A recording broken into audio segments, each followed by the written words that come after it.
can be a trap. It's interesting to me how many people focus on being debt free, and there's not necessarily anything wrong with that, depending on what your motive is. So I want to talk to you today about this subject: rich debt, poor debt. How rich people use debt to create wealth. Did you know there's a difference between how rich people and poor people view debt? There's a difference between how rich people and middle class people view debt. And so today, what I'm going to do is I'm going to give you all of the perspectives, and the poor person's perspective of making money and et cetera, using money and borrowing money. I'm going to give you the middle class person's view, and I'm going to give you the rich person's view. And then you get to pick one, because I believe you're smart. And hopefully you believe you're smart. So that makes at least the two of us. And so I'm going to give you a different perspective, because people say all the time, well, Myron, I don't want to borrow money because I'm almost debt free. But I've got news for you. Maybe you've never thought about this before. Debt free is still zero. Now, I remember the first time I ever saw a rich person borrowing money, and I was so confused. Like, why would you borrow money? You're rich. Like, you could just write a check for it. And so a lot of times, those of us who are wealthy, when we buy things, we could pay cash for it, but we borrow the money for it instead. And I'm going to tell you a little bit later on, when I get to the rich people part, why we do that. So I want to talk to you first and foremost about poor people. So first thing we're going to do is we're going to talk about poor people. And number one, poor people.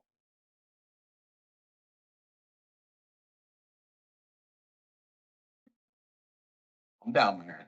I know you're excited.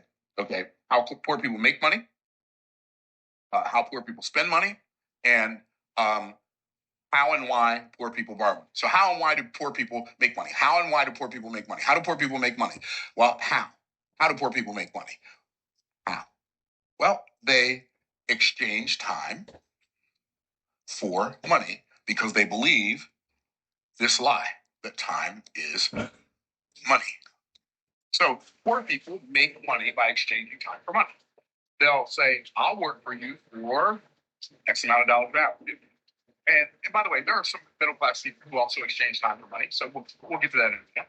But poor people, basically, one of the reasons they're poor is because their own effort over time is the only resource they have to use to make money.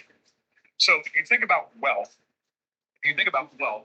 as a spiritual outcome, right? Well, but spirit is abundant, right? Like there's no limit to spirit. It's limitless. It's abundant, right? There's so much that there's more than enough for everybody to have more than enough. There's going to be enough, like oxygen, right? But because wealth is a spiritual outcome, if we're using a limited, by the way, it's not only spiritual, it's an unlimited spiritual. So if you look at the four levels of value, being the lowest level of value is implementation.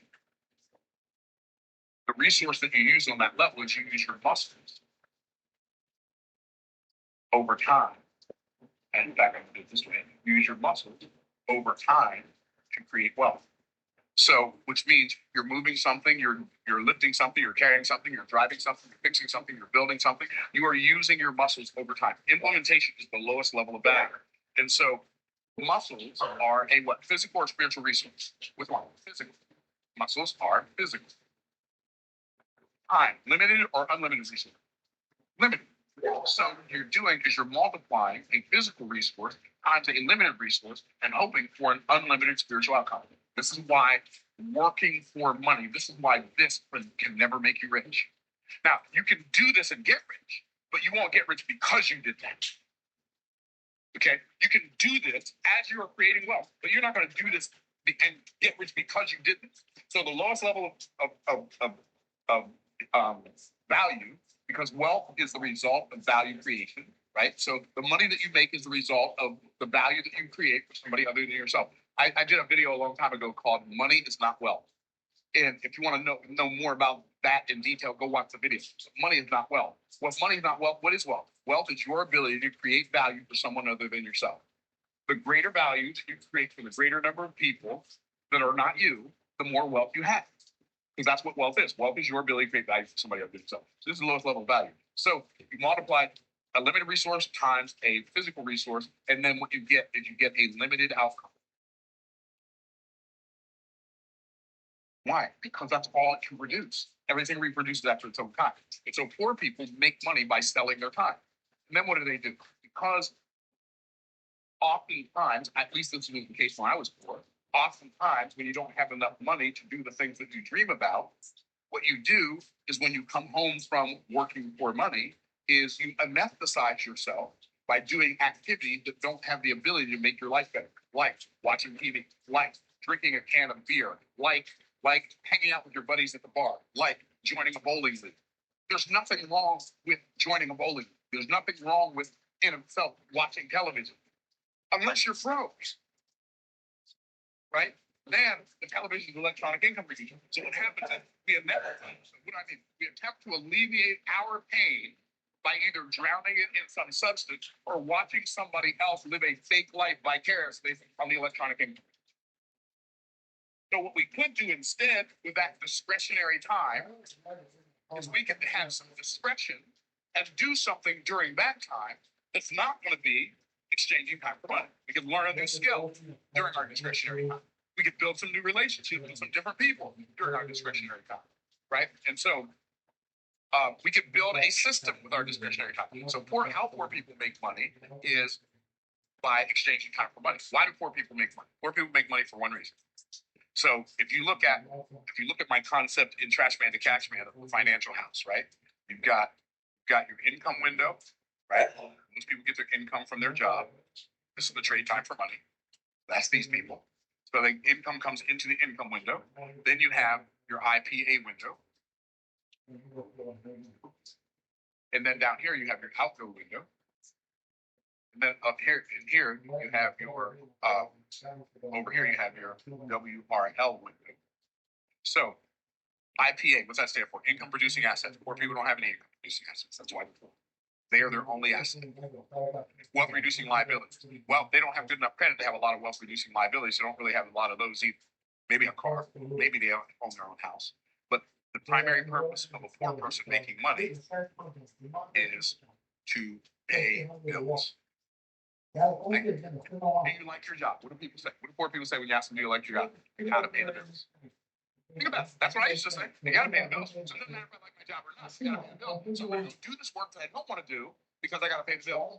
Okay, cool. So this is how poor people make money. This is how why poor people make money. And then when it comes to borrowing money, how and why do poor people borrow money? This is really sad. And I know this because I used to be poor. How do poor people borrow money? Poor people, when they borrow money, poor people borrow money. Poor people borrow at high interest rates. Back in the debt at high interest rates, high interest rates, and that looks like okay. So high interest rates, and they borrow money to buy depreciating liabilities. And oftentimes, because they generally don't have good credit, they get intro credit cards with higher interest rates, like 24% or higher, 28%. Or I don't know if any of y'all remember this. Like if you have bad credit, you start building your credit by. I don't know if any of y'all remember that. Get the Finger Hut catalog. Order some stuff on Finger Hut. Anybody remember that? Anybody on YouTube remember that? And so what happens is you buy something on Finger Hut, they sell it to you on credit, charge you an insane interest rate, but then you start developing some credit, and then you can get a Sears card or J.C. Penney's card or a Boscov's card if you live in Harrisburg, Pennsylvania, right? And so you get your department store cards, and then all of a sudden you work up, you get a Visa card. It's got an $800 limit. You're like so excited because I got a Visa card. And then you go buy a bunch of junk, and then you're late, and your credit's still bad. So credit, borrowing money for poor people is generally a trap because they don't have a strategy for borrowing money. They're just borrowing money to buy stuff that they don't have the money for. Not a good idea. This is how poor people make money. This is why poor people make money. This is how poor people use credit. And why they use credit is because they want stuff that they can't afford to buy. Okay, well, that's not where you want to be. Like, you don't want to be buying stuff out of a Fingerhut catalog. No, I mean, no shade to Fingerhut, and they gave me my first opportunity to buy stuff on credit. Okay, so you don't want to use the Fingerhut catalog. So middle class people. Let's look at middle class people. Why and how? Like how? The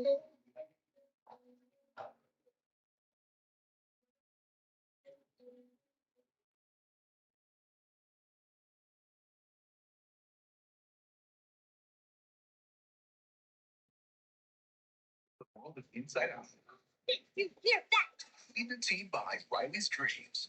Riley's falling asleep. Let's get to work. Disney and Pixar's Spring Productions, now available only on Disney Plus. Why and how do or how and why do poor middle class people fall? So middle class people make money by same thing. They either sell their time, right? Selling their time, just like,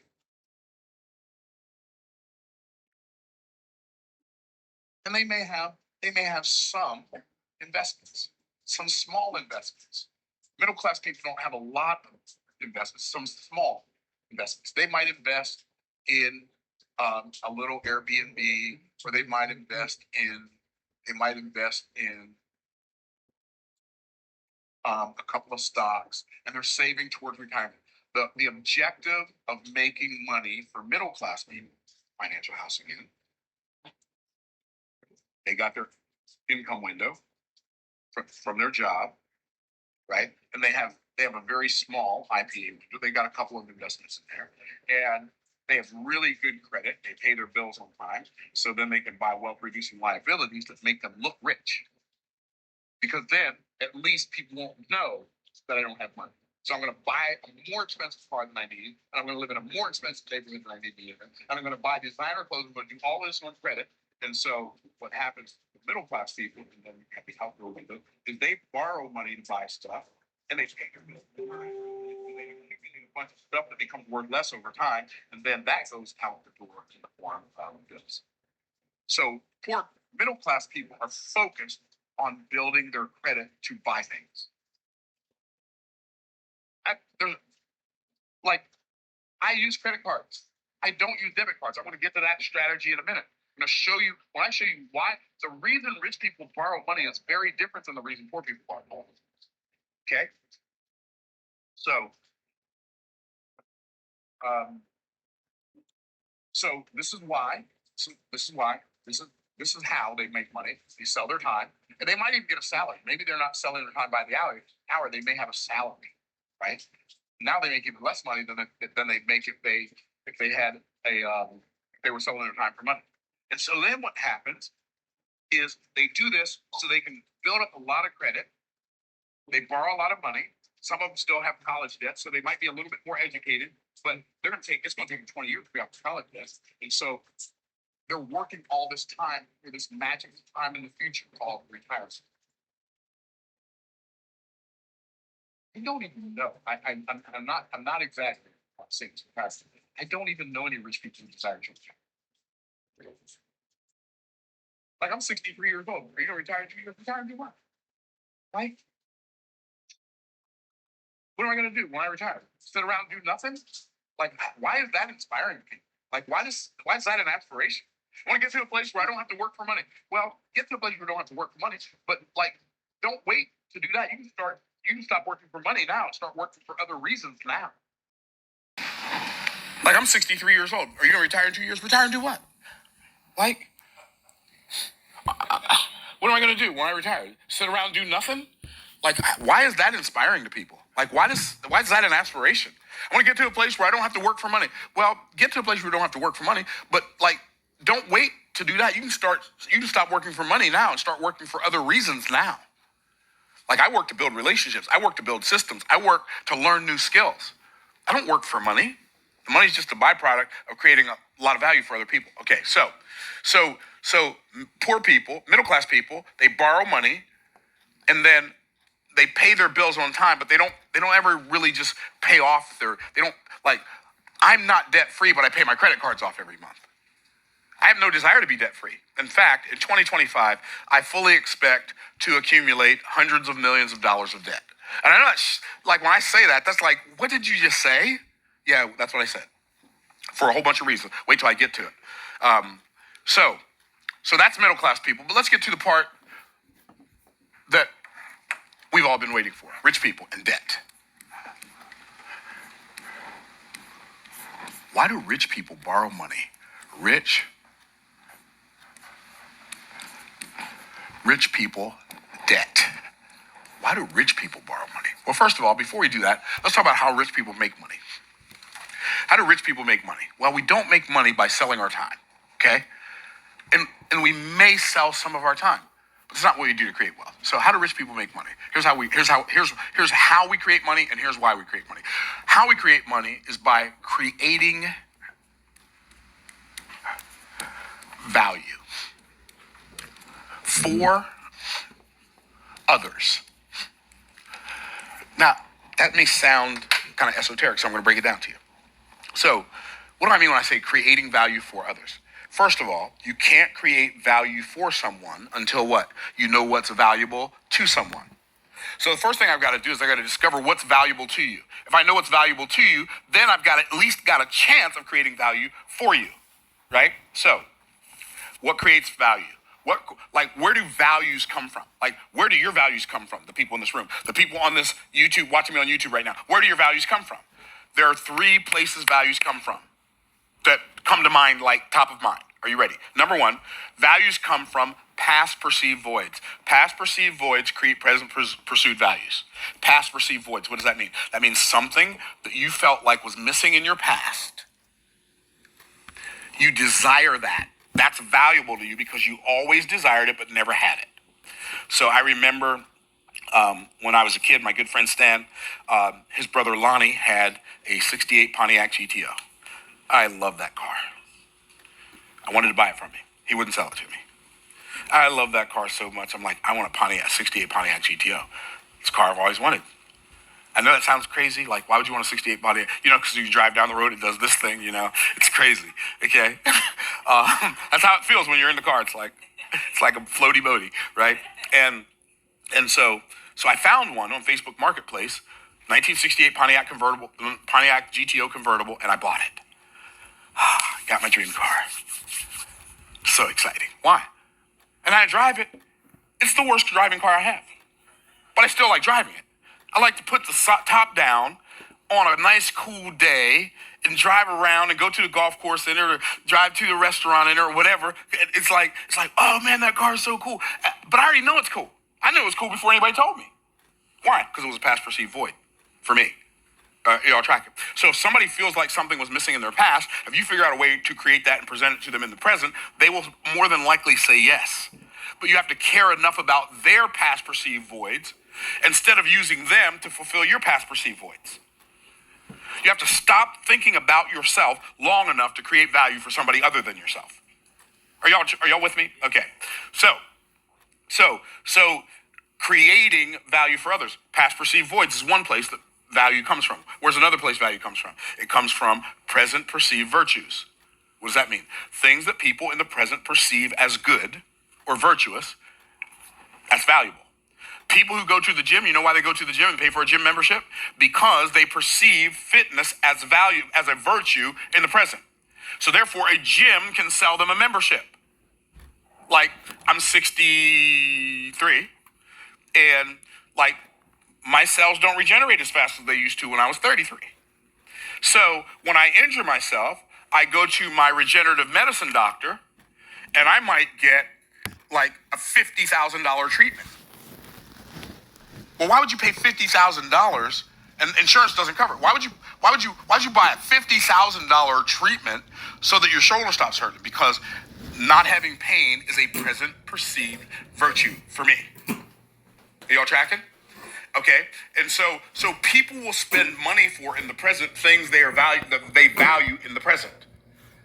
Okay, so if I want to create wealth, if I want to be wealthy, I have to be empathetic enough to care about what other people value, and then I have to be perceptive enough to conceive what other people value, and then I've got to be creative enough or productive enough to create what other people perceive as valuable.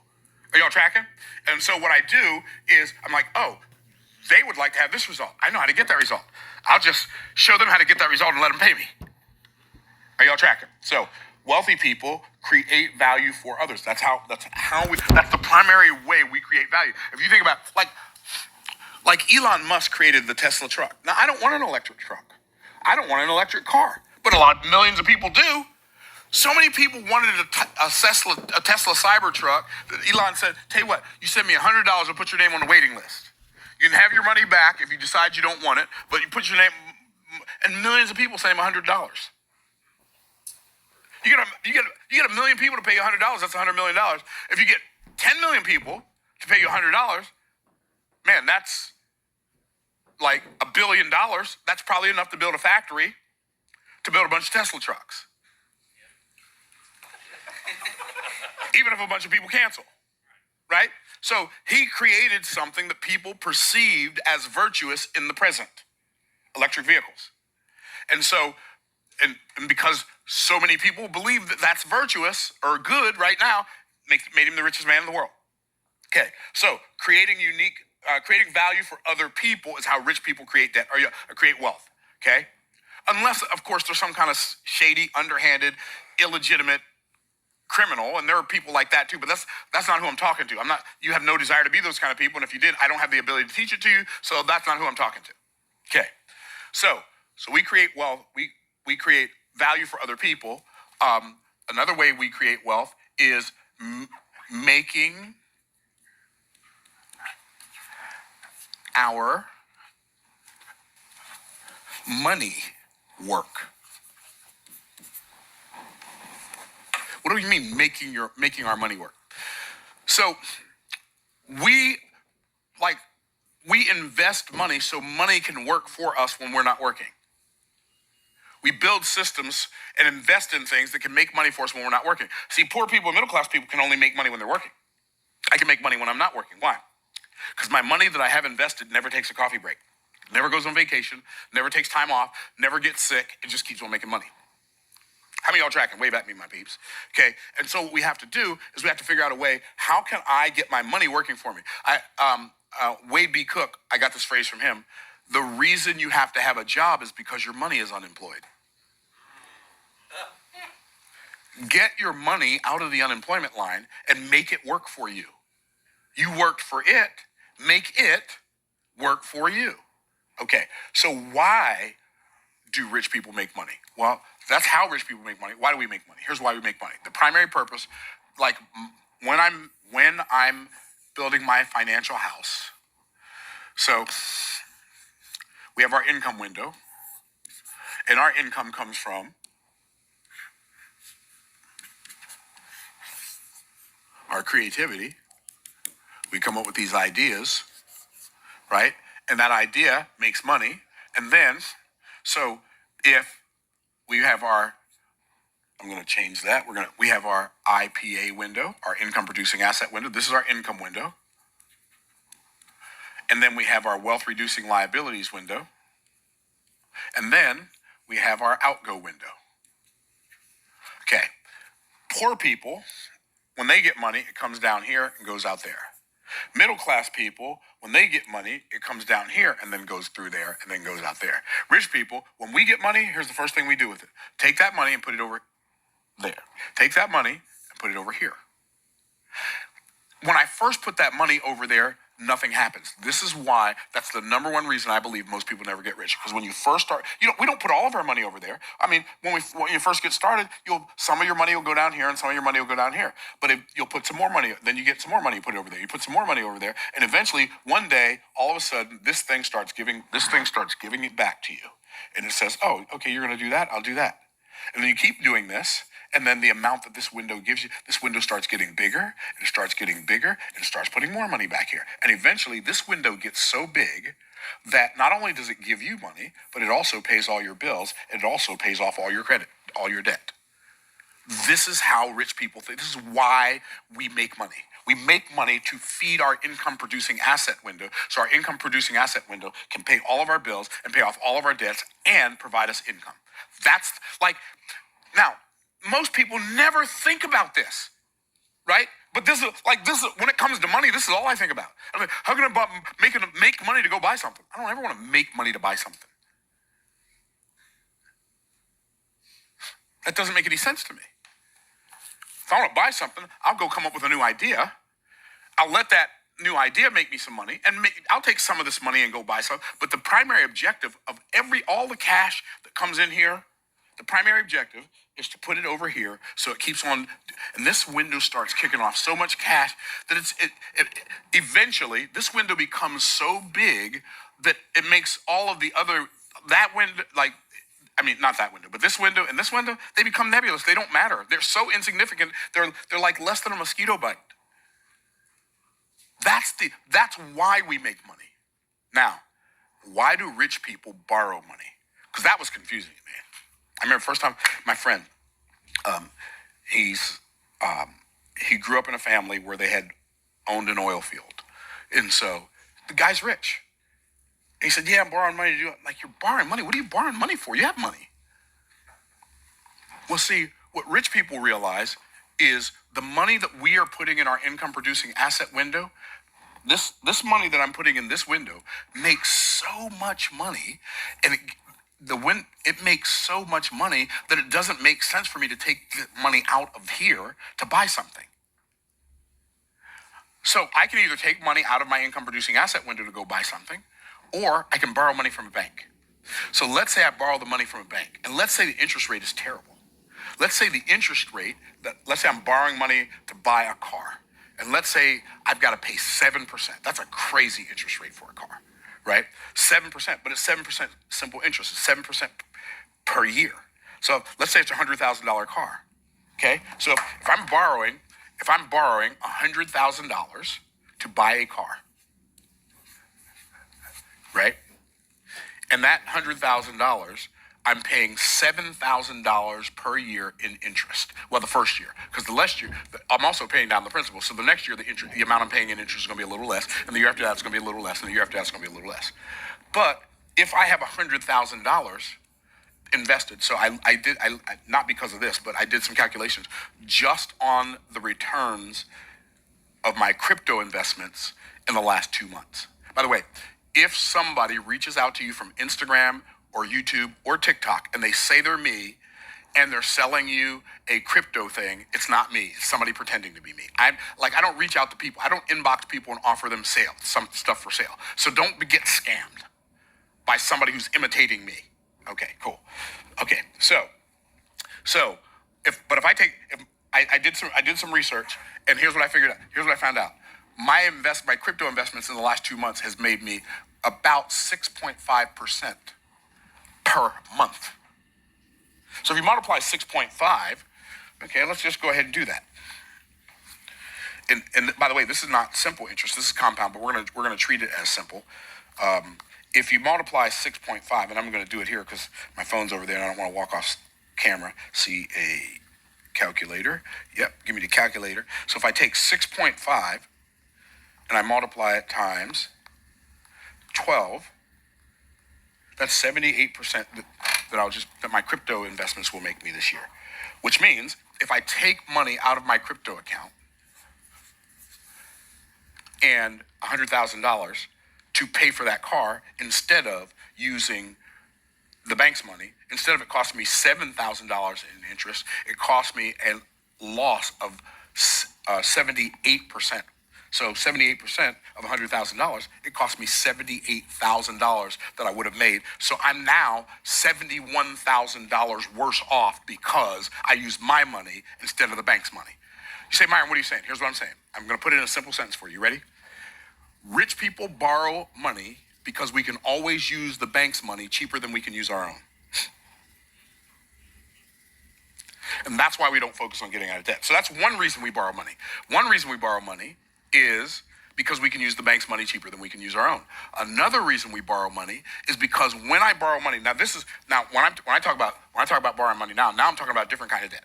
I'm talking about consumer debt, credit card debt.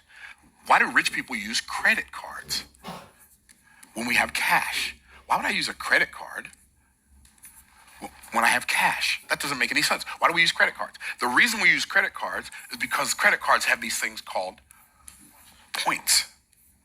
Now, what are points? Points are a fancy word for dollars. Points are a fancy word for dollars. What does that mean? Points are a fancy word for dollars. So I'm going to look at it now.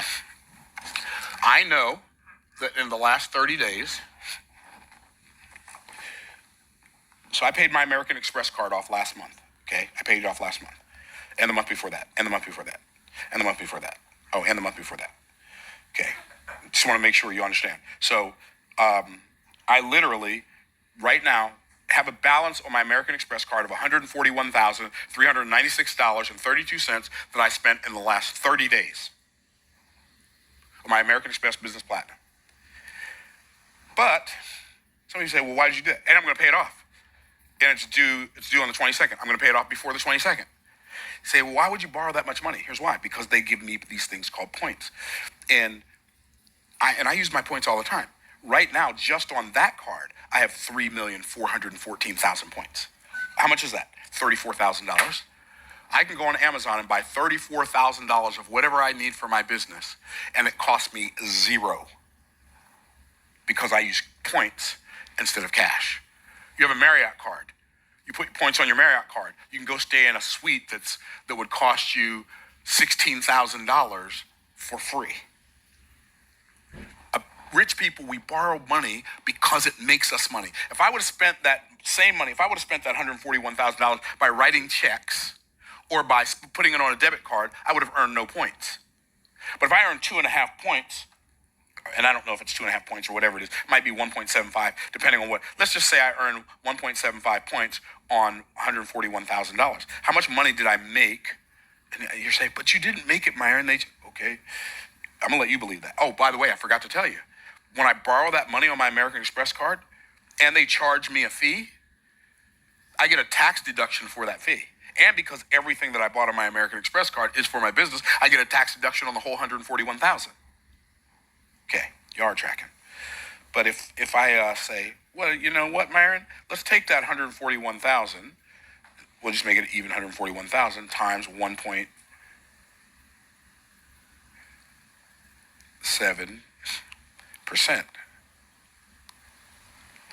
I made $200. That made me $239. You say, but it's only $239, right? That's the difference between how rich people think and how poor people think.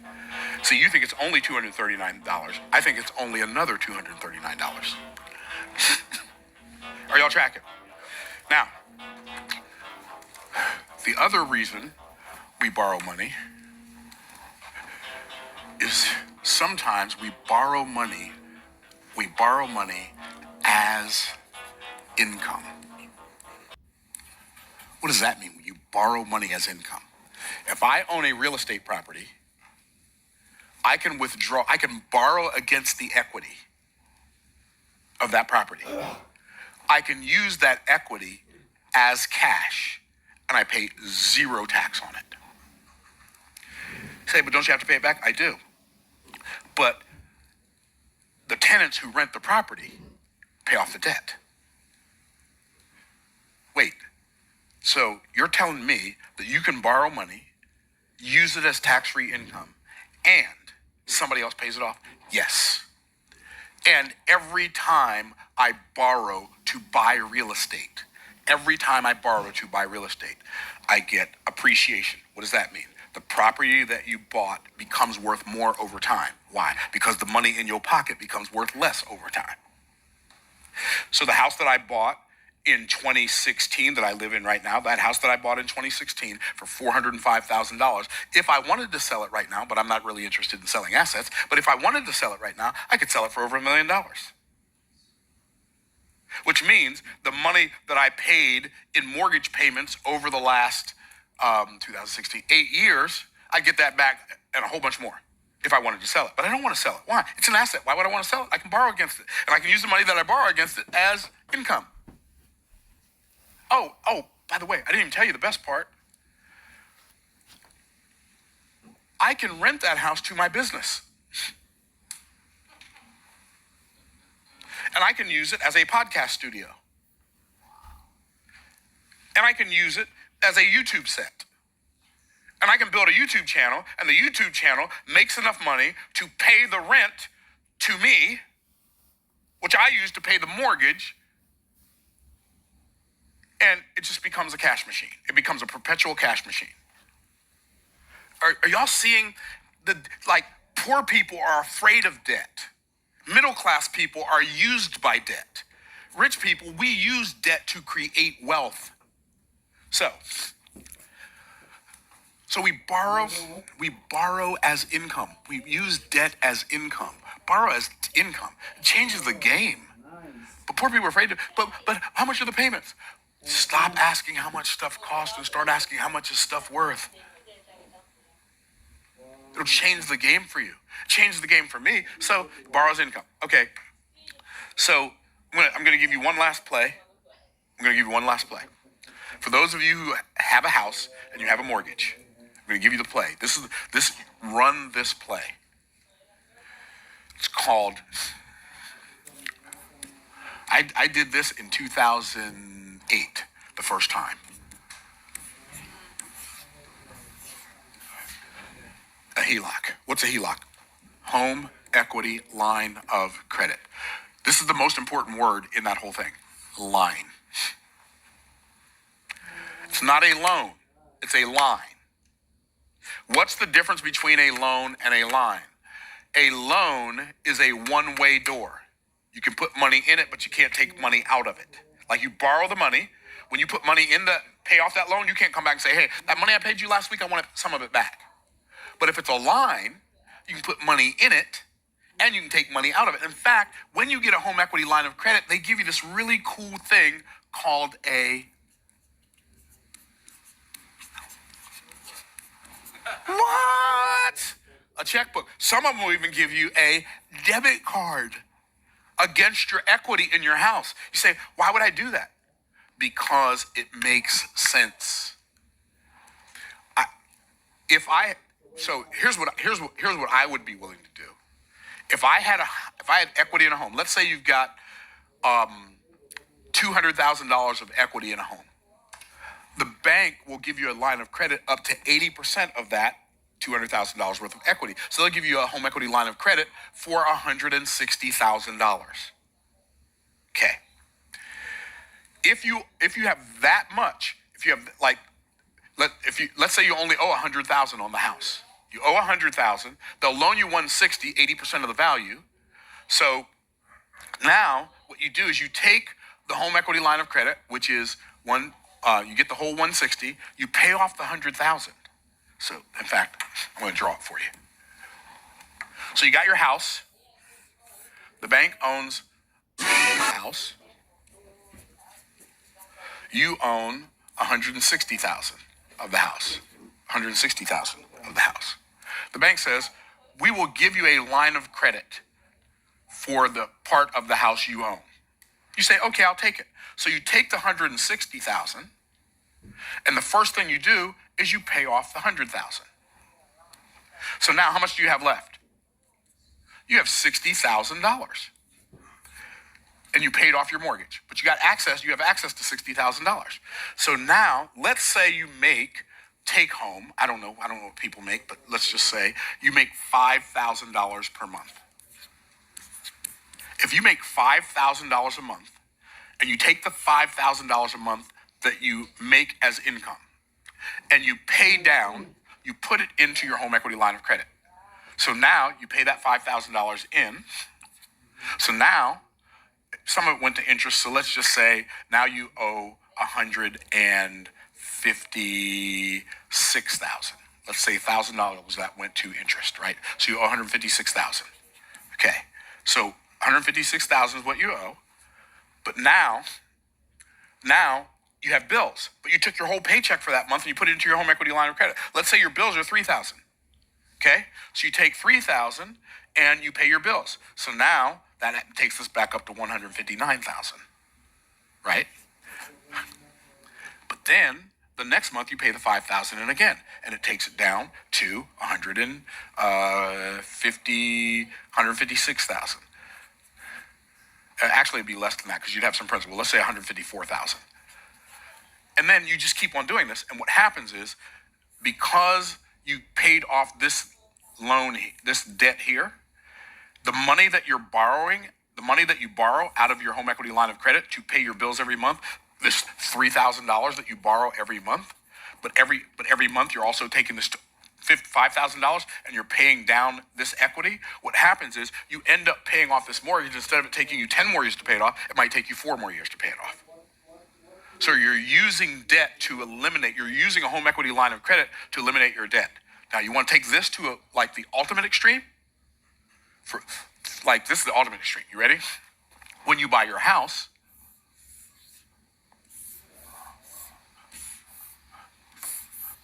buy it as a duplex. And so you live in this side. This is your house.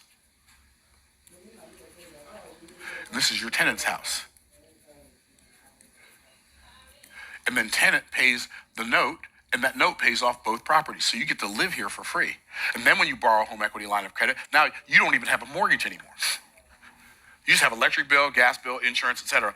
This is why rich people borrow money. This is why I've had a home equity line of credit since 2008, and I use my home equity line of credit to pay down debt faster. It'll change the game for you. In fact, here's why banks want you to refinance your house at a lower interest rate. You think they want you to refinance at a lowest interest rate because they care about you having a lower payment. Yeah, we want to help you out. We're going to give you a lower payment. That's the sales pitch. That's the large print that giveth. Do y'all want to know what the small print that taketh away says? When you refinance your house at a lower interest rate, you just started the whole 30-year amortization process period over again, and the majority of the money that you pay in the beginning of the loan, the majority of it goes to interest. So even though your interest rate is lower and you're making a smaller payment, you're paying them more interest over time than you would have had you not gotten a lower interest rate with had you not refinanced your house and got a lower interest. So instead of getting a home equity loan, or instead of refinancing your house, get a home equity line of credit and use your line of credit to pay your debts and your bills, and don't use it to buy junk, because then you defeated the whole purpose. Use your home equity to buy things that make you money. The last thing I'm going to say is this. Just like when we borrow money, just like when we make money, the primary purpose that rich people use to borrow money is rich people borrow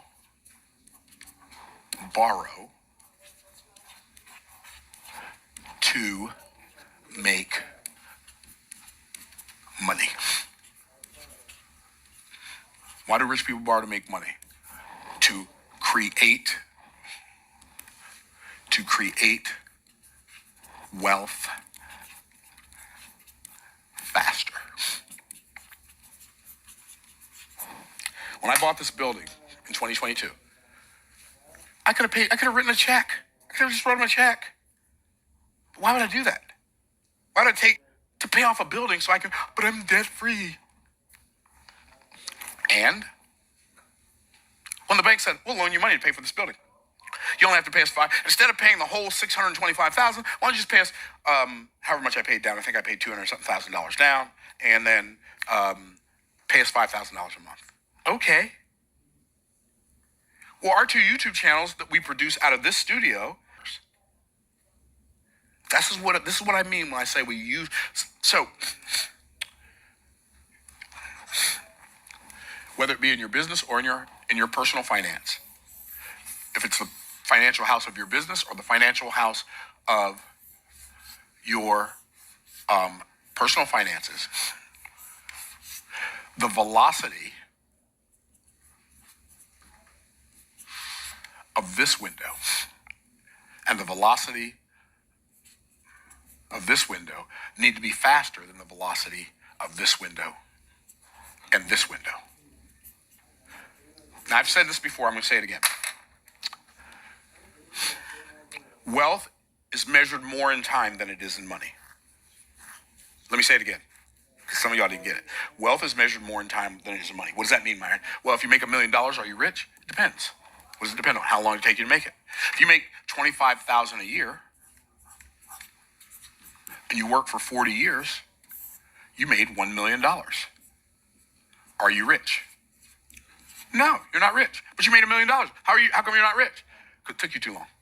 If you make that same $1 million in a year, are you rich? Yes, you are. Now, you ain't Bill Gates rich, but you're rich. $1 million a year, you're rich. Trust me, it's $84,000 a month. You're rich. You have to be really, really dumb or really, really extravagant to blow $84,000 a month. Okay? So, $100 million, you make $1 million, you're rich. If you do it in a year, if you make $1 million a year, you're 40 times richer than that person. 40 times. What is time? Time is a measurement of time. 40 times. Wealth is measured more in time than it is in both the person who makes it in 1 year and the person who makes it in 40 years both made the same amount of money. How comes this person's richer? Because they made it faster.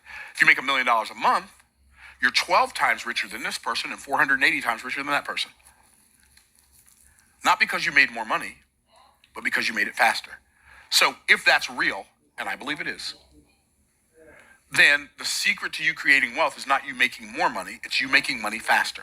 In fact, I submit to you that everybody listening to me right now, if you make any money at all, you make enough money. You just make it too slowly. What does that mean?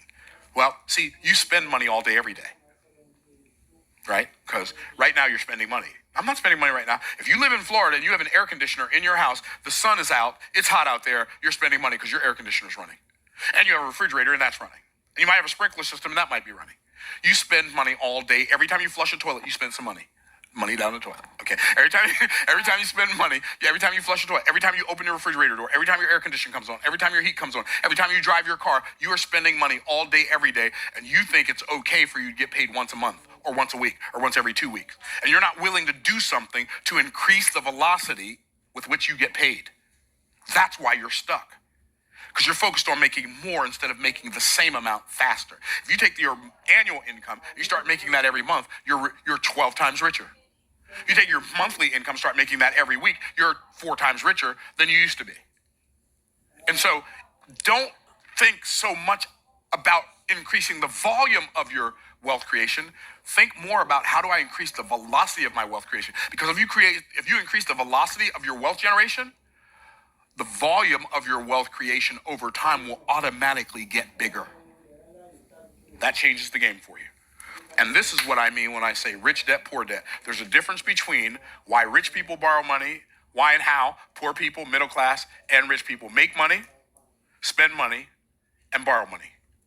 So I hope you will like sit down with this video with a notepad and a paper in your hand, make some decisions based on this new awareness. Set a new intention based on this new awareness that you're going to start getting richer today because you're going to start doing things with your money that make dollars and not just cents.